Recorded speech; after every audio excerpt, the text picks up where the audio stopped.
आज की वीडियो में हम लोग समझेंगे फ्लिपकार्ट के यूजुअल प्राइस कंसेप्ट को। तो आप में से जितने भी सेलर्स फ्लिपकार्ट पे सेल करते हैं तो यूजुअल प्राइस को लेके आप काफ़ी कंफ्यूज रहते होंगे। सो आज की वीडियो में हम लोग जानेंगे कि फ्लिपकार्ट का जो यूजुअल प्राइस कंसेप्ट है वो कैसे काम करता है, आप इसको चेंज कैसे कर सकते हैं, इसके फायदे क्या हैं, नुकसान क्या है, ये एक्चुअल में फ्लिपकार्ट ने इंट्रोड्यूस करा क्यों था, ये डिसाइड कैसे होता है और एक्चुअल में इसका कुछ काम है भी या नहीं है। तो इन सारे पॉइंट्स को आज की वीडियो में हम लोग डिस्कस करने वाले हैं और डीप में विद एग्जांपल आपको समझाऊंगा। आज आपका यूजुअल प्राइस का कंसेप्ट पूरा का पूरा क्लियर हो जाएगा। So welcome to signature ecom solutions, I am Rishi. Video को लाइक कर दो, चैनल को सब्सक्राइब तो आपने कर ही रखा है। सो डायरेक्ट हम वीडियो को स्टार्ट करते हैं। तो आप जैसे देखेंगे जब भी आप फ्लिपकार्ट पे किसी भी प्रोडक्ट को लिस्ट करते हैं तो उसका सबसे पहले एक लिस्टिंग प्राइस होता है।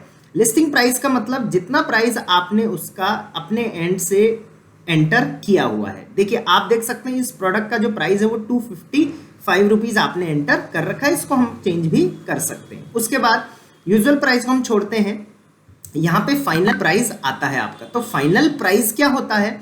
फाइनल प्राइस होता है कि एक्चुअल में अभी के टाइम पे ये प्रोडक्ट किस रेट में बिक रहा है। कई बार आप प्रोडक्ट पे डिस्काउंट लगाते हो, कई बार आप प्रोडक्ट पे कोई सेल चल रही होती है, तो फाइनल प्राइस में वो प्राइस शो होगा जिस प्राइस पे अभी आपका वो प्रोडक्ट सेल हो रहा होगा। अब यहाँ पे एक कंसेप्ट और है यूजुअल प्राइस का, ठीक है। तो यूजुअल प्राइस एक्चुअल में होता क्या है वो मैं आपको समझाता हूँ। मान के चलिए आपने कोई प्रोडक्ट को लिस्ट किया, आपने शुरू में आप देखोगे कि यहाँ पे यूजुअल प्राइस उसका 0 ही आया होगा या नॉट अपडेटेड आता है, राइट। धीरे धीरे वो अपडेट होता है, ठीक है। सो जैसे मान के चलिए आपने 255 का रेट इस प्रोडक्ट का रखा हुआ है। मान के चलिए मंथ की स्टार्टिंग में आपने ये प्रोडक्ट लिस्ट किया, 255 का रेट आपने इसका एंटर कर दिया। एक छोटे यहाँ पे मैं समझाता हूँ, आपने 255 का रेट एंटर करा हुआ है। लगभग 20 दिन तक आपने यही प्राइस रखा। 20 दिन के बाद आपको लगा कि नहीं यार मुझे प्रोडक्ट का रेट चेंज करना चाहिए, आपने इसको 265 रख लिया और अगले 10 दिन के लिए आपने इसका रेट 265 रखा। तो मतलब पूरा एक मंथ कंप्लीट हो चुका है और एक मंथ कंप्लीट होने के बाद अगर हम पिछले एक मंथ का डेटा उठा के देखेंगे उस प्रोडक्ट का, तो 20 दिन उसका रेट 255 रहा और 10 दिन उसका रेट 265 रहा। दैट मीन्स 255 रेट उसका सबसे ज्यादा दिन रहा था। कई लोगों को लगता है एवरेज होता है यूजुअल प्राइस, तो यूजुअल प्राइस कभी भी एवरेज नहीं होता है। ये वो प्राइस होता है जो आपने पिछले एक महीने में सबसे ज्यादा दिन अपने प्रोडक्ट का प्राइस रखा होता है, या सबसे ज्यादा दिन आपका प्रोडक्ट जिस रेट पे बिकता है उसी प्राइस को हम यूजुअल प्राइस कंसिडर करते हैं, राइट। तो मान के चलिए ये प्रोडक्ट जो था वो पिछले 30 दिन में सबसे ज्यादा इस रेट पे बिका है, या ये रेट इसका सबसे ज्यादा रहा है, फाइनल प्राइस सबसे ज्यादा दिन ये रहा है, तो इस वजह से इसका रेट 242 अभी रिफ्लेक्ट हो रहा है। इसका भी 242 है, इसका 230 है, इसका 230 है, इसका 255 देखिए सेम है, क्योंकि पिछले हो सकता है 30 दिन में ज्यादा दिन इसका प्राइस 255 पे ही ये सेल हुआ हो। इसका 242 है। कई प्रोडक्ट का आप यूजुअल प्राइस देखेंगे तो नॉर्मल प्राइस से ज्यादा रहेगा और कई प्रोडक्ट का आप देखेंगे नॉर्मल प्राइस से काफी कम रहेगा, ठीक है। तो सबसे पहले आप कंसेप्ट तो समझ गए कि यूजुअल प्राइस चेंज कैसे होता है, बनता कैसे है, राइट। अब मैं आपको इस पे एक छोटी सी चीज बता देता हूं कि यूजुअल प्राइस हर 7 दिन में अपडेट होता है। कई लोगों को लगता है सर मेरा यूजुअल प्राइस अपडेट नहीं हो रहा है, 242 है, 242 ही रहेगा। नहीं, अगले एक हफ्ते में ये फिर से रिफ्रेश हो जाएगा। फिर से मान के चलिए अगले एक हफ्ते बाद ये रिफ्रेश होगा तो फिर से उससे पिछले एक महीने का डेटा उठा के देखा जाएगा, राइट। तो इस तरीके से यूजुअल प्राइस आपका डिसाइड होता है। इतना आई गेस आप लोग समझ गए होंगे। कोई क्वेश्चन है तो आप डायरेक्ट मुझे कमेंट बॉक्स में पूछ सकते हैं। बाकी डिस्क्रिप्शन में एंड अबाउट पेज में जाके आप कॉन्टैक्ट देख सकते हैं कंपनीज के, डायरेक्ट आप जाके वहां से कॉल भी कर सकते हैं। ओके, सो अब ये तो हम समझ गए कि यूजुअल प्राइस है क्या, कैसे डिसाइड होता है, कैसे चेंज होता है, सब कुछ हम समझ गए।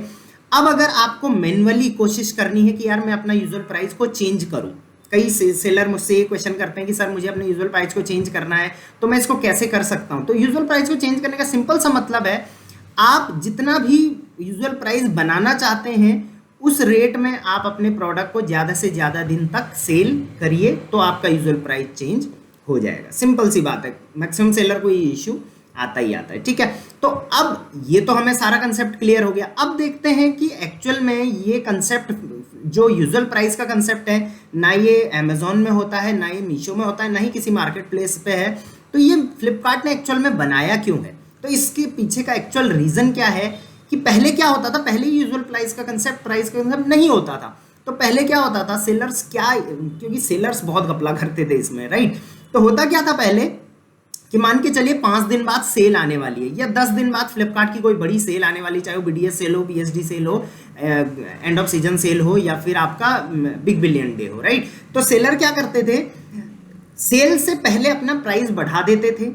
लिस्टिंग प्राइस ऑब्वियसली आपके हाथ पे होता है, आप कभी भी उसको बढ़ा सकते हैं। तो लिस्टिंग प्राइस को बढ़ा देते थे और सेल के टाइम पे उस पर 20%, 30%, 40, 50 या 60 या 70% तक का डिस्काउंट दे देते थे। तो इससे क्या होता था, देखो प्राइस तो उतना ही रहा प्रोडक्ट का, आपने बस प्रोडक्ट का रेट बढ़ा के उसमें डिस्काउंट लगा दिया। तो इस वजह से फ्लिपकार्ट को ये चीज़ लगी कि हाँ ये कस्टमर्स के साथ एक धोखा है, और कस्टमर ने वहाँ से बहुत सारा क्रिटिसाइज भी किया मार्केट प्लेसेस को कि सेल के टाइम पे ये अपना प्रोडक्ट का रेट बढ़ा के उस पर डिस्काउंट दिखा देते हैं।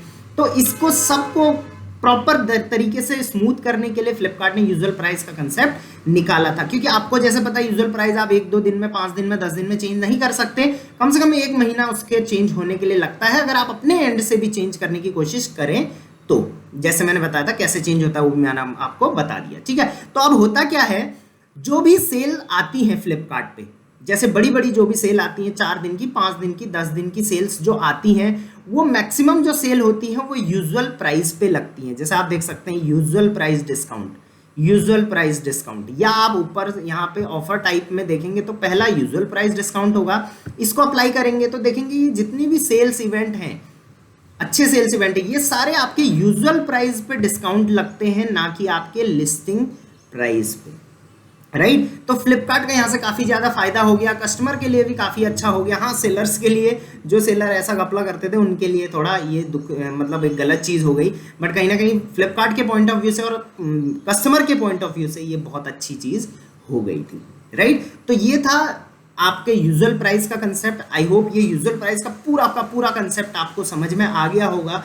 अगर कोई भी यहाँ पे डाउट है, हाँ, और एक और चीज़ मैं बता दूं कि यूजुअल प्राइस जिस प्रोडक्ट का नहीं अभी तक डिसाइड हुआ है, उस प्रोडक्ट का को आप इन सेल्स में नहीं डाल सकते, राइट, जो यूजुअल प्राइस वाली सेल्स आती हैं। तो बड़ी बड़ी अगर सेल्स आती हैं तो आप ऐसा नहीं कर सकते कि 5 दिन पहले प्रोडक्ट लिस्ट किया और उसमें पार्टिसिपेट कर लिया, आपको कम से कम 15, 20, 25 दिन या 1 महीने पहले उसको लिस्ट करना पड़ेगा। तो यहाँ पे काफ़ी चीज़ें ध्यान में रखने वाली हो जाती हैं यूजुअल प्राइस को लेके, right.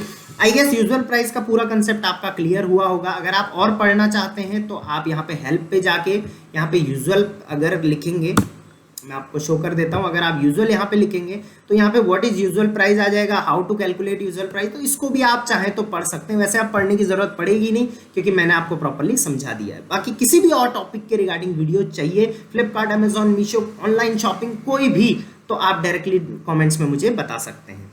Till then, thank you very much, keep selling online.